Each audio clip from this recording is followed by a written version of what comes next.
Hello students.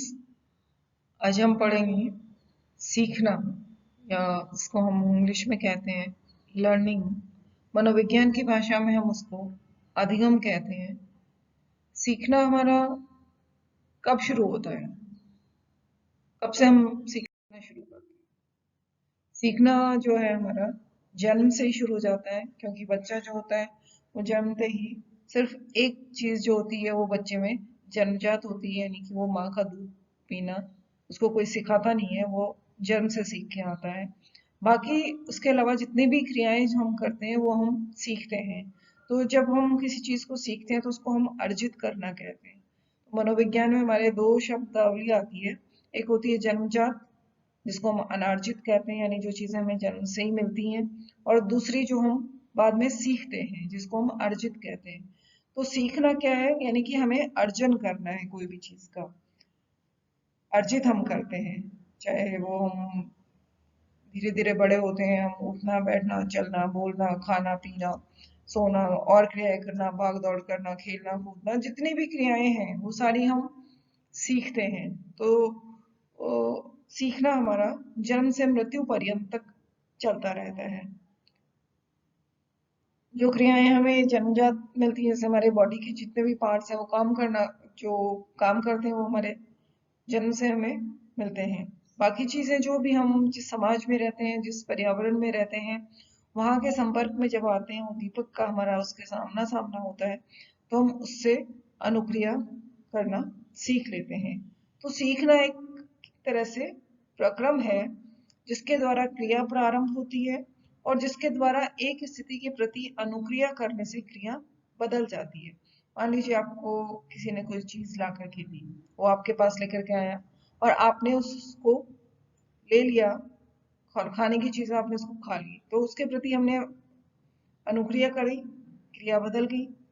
आपने उसे चीज ली, आपने कोई आदत सीखी, आपने चलना बोलना सीखा। मान लीजिए हम सिर्फ हमें हिंदी बोलनी आ रही है, हम धीरे धीरे अंग्रेजी बोलना सीख रहे हैं, तो उससे हमारे क्या होता है कि व्यवहार में परिवर्तन आता है। तो सीखना जो है उसके कारण हमारे व्यवहार में परिवर्तन आता है। लेकिन जो व्यवहार में हमारे परिवर्तन होते हैं उनको हम सीखना कहते हैं सामान्यतः, लेकिन सभी तरह के परिवर्तन को हम सीखना नहीं कह सकते। क्योंकि मान लीजिए हम हमारा मूड खराब है आज, और हम चिड़चिड़े हो रहे हैं, हम किसी से बात नहीं कर रहे, तो भी हमारे व्यवहार में परिवर्तन आ जाता है। उसको हम सीखना नहीं कहेंगे।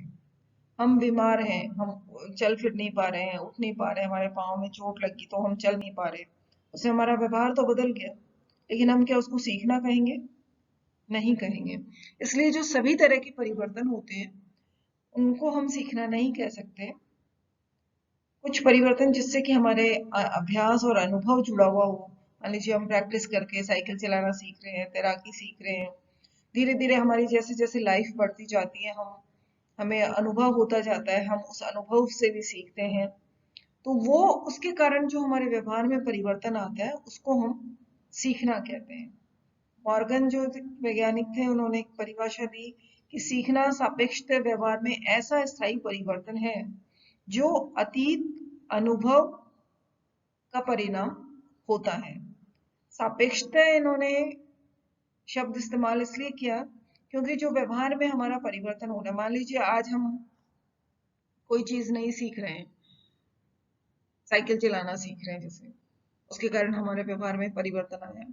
कई सालों तक मान लीजिए हमने साइकिल नहीं चलाई तो हम भूल जाते हैं, वो फिर वापस परिवर्तन हो जाता है। तो अस्थायी जो है परिवर्तन हमारे अंदर आता है। इसी तरह और परिभाषाएं दी गई हाउस्टन ने कि व्यवहार में प्रेरणात्मक स्थिति में उतार चढ़ाव होने से उत्पन्न अस्थायी परिवर्तन जो है वो सीखने की श्रेणी में नहीं आते।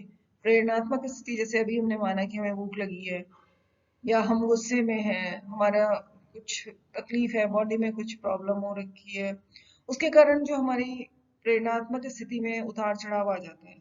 हम खाने की स्थिति में ही नहीं है, भूख लगी है लेकिन बीमार पड़े हैं, बिस्तर पे पड़े हैं, तो उससे भी हमारा जो है मोटिवेशन लेवल जो होगा वो अप एंड डाउन उसमें होंगे। तो उसके कारण जो हमारे अस्थायी परिवर्तन आते हैं उनको सीखने में हम नहीं मानते हैं।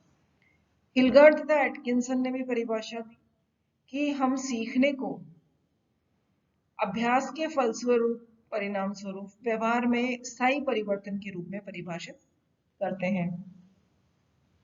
कि हम अभ्यास से कोई चीज, जैसे हम बच्चे हैं, बड़े हो रहे हैं, पहले हम बैठना सीखते हैं, फिर खड़े होना सीखते हैं, तो धीरे धीरे अगर हम बच्चे को अभ्यास नहीं कराएंगे तो वो नहीं सीख पाएगा।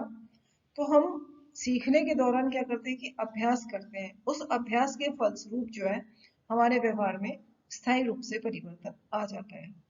स्थायी भी हम इसको इस रूप में कहेंगे कि अपेक्षाकृत वो स्थायी होता है। क्योंकि अगर मान लीजिए आज हमने एक आदत सीख ली और हमें कोई बुरी आदत पड़ गई है, तो उसके कारण हमारे व्यवहार में परिवर्तन हो गया, स्थायी परिवर्तन हो गया। हम मान लीजिए नशे के आदी हो गए, कोई नशा करना हमने सीखा, आदत हो गई हमें, हमने सीख लिया। धीरे धीरे हम उस आदत को परिवर्तित करना चाहते हैं और हमने एक मोटिवेशन लेकर के उसको परिवर्तित कर लिया और हमने नशा छोड़ दिया, तो हम दूसरी आदत, सही आदत हमने सीख ली, तो वो पुराने वाली चेंज हो गई। तो यानी कि अपेक्षाकृत स्थायी था वो, परमानेंटली स्थायी नहीं था उसका व्यवहार। और फिर उसने जब आदत छोड़ दी तो उसके व्यवहार में फिर परिवर्तन आ गया। यानी कि जो चीजें हम बार बार नई चीजें सीखते रहते हैं, पुराने व्यवहार हमारे उससे कुछ बदलते भी जाते हैं। तो इसी तरह हमारे वुडवर्थ एंड मार्किन्स ने भी परिभाषा दी कि सीखना किसी नवीन वस्तु की क्रिया से संबंधित है जिसे धारण कर लेने के पश्चात, यानी याद कर लेने के पश्चात, या व्यक्ति उसको ग्रहण कर लेता है, उसके पश्चात व्यक्ति की क्रियाओं में उसकी पुनरावृत्ति होती है। यानी कि सीखना क्या है, किसी भी नई चीज को, क्योंकि जो चीज हमने पहले एक बार ग्रहण कर ली, हमने बोलना सीख लिया, जो शब्द हमें आता है, जो चीज हमें आती है, उसको हम दोबारा करेंगे तो वो सीखना नहीं होगा।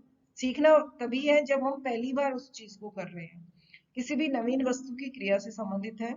और उसके बाद जब हम एक बार उसको सीख लिया, ग्रहण कर लिया, उसके बाद हम बार बार उसकी क्रिया को रिपीट करते रहते हैं, तो वो हम अच्छी तरह से उसको सीख लेते हैं, अधिगम कर लेते हैं।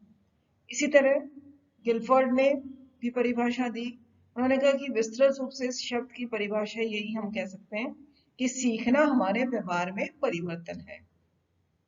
सीखने के कारण कोई भी हम नई चीज सीखते हैं तो हमें नया ज्ञान मिलता है, हम हमारे व्यवहार में परिवर्तन आता है, यानी कि व्यवहार में परिवर्तन ही सीखना है। तो स्पष्ट रूप से अब हम ये कह सकते हैं कि सीखना, ये इसकी विशेषताएं हो गई कि सीखना एक प्रक्रिया है। सीखने से हमारे व्यवहार में परिवर्तन होता है। वो अनुकूल भी हो सकता है और प्रतिकूल भी हो सकता है।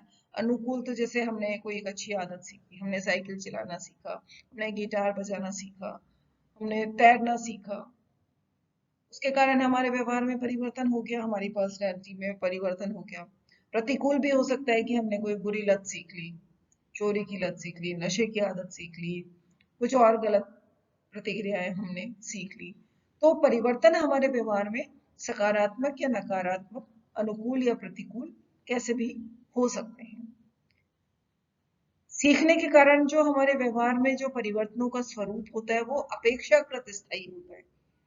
अपेक्षाकृत स्थायी यानी कि वो पूरी तरह से परमानेंट नहीं है, वो कभी भी परिवर्तित हो सकता है।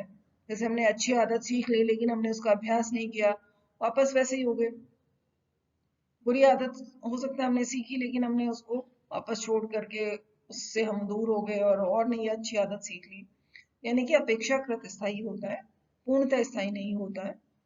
यह परिवर्तन अभ्यास व अनुभव के परिणाम स्वरूप होते हैं। क्योंकि एक बार सीखने से सीखना तो हो गया, लेकिन अगर हम उसको कोई चीज पूरी तरह से सीख नहीं पाते हैं, जब तक अभ्यास नहीं करेंगे, उसका अनुभव नहीं करेंगे, तभी हमें सीखना हो पाएगा। अर्थात हम कह सकते हैं कि सीखना वह प्रक्रम है जिसके अंतर्गत अभ्यास या अनुभव के फलस्वरूप हमारे व्यवहार में अपेक्षाकृत परिवर्तन होते हैं। यहाँ आपको 4 ही चीजें याद रखनी है कि सीखना एक क्रिया है जो कि अभ्यास और अनुभव से आती है और उससे हमारे व्यवहार में परिवर्तन होता है। धन्यवाद। अगले वीडियो में हम पढ़ेंगे सीखने के प्रकार, सीखने के सिद्धांत। धन्यवाद।